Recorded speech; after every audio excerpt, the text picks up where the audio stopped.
যে ব্যক্তি এই দিনে আসরের নামাজের পরে 80 বার একটা দুরূদ পড়বে, দুরূদটার নাম হলো আল্লাহুম্মা সাল্লি আলা সাইয়্যিদিনা মুহাম্মাদানিন নবিয়্যিল উম্মি ওয়া আলা আলিহি ওয়া সাল্লিম তাসলিমা।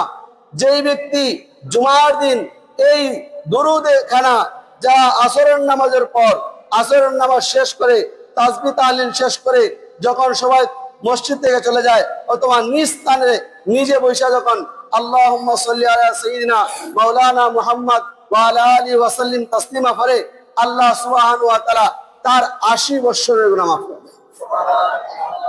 ভাই, এই দিন এত মর্যাদা, এই দিন আল্লাহ তাআলার কাছে এত গ্রহণযোগ্য, এই দিন আল্লাহ তাআলার কাছে এত শ্রেষ্ঠ।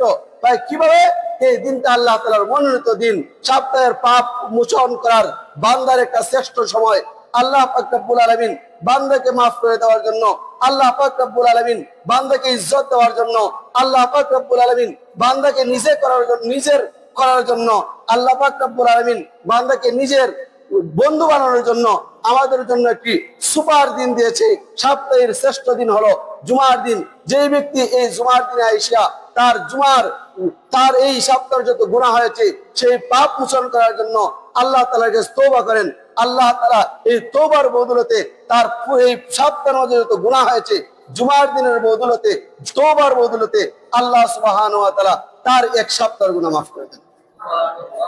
প্রিয় হাজিরিন, আমি প্রাসঙ্গিক কথা বললাম।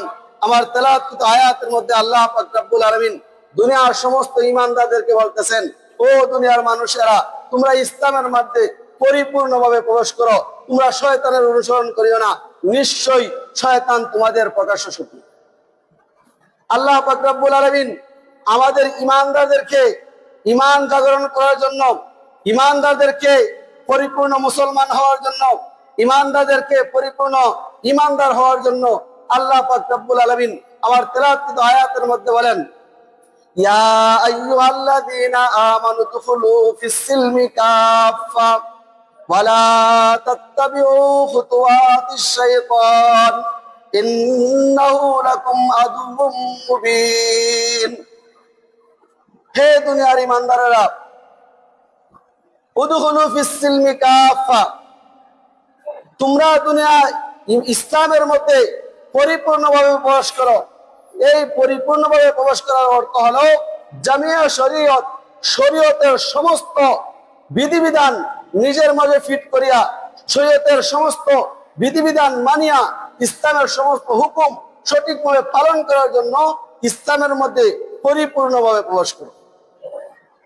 ইয়া আইয়ুহাল্লাযী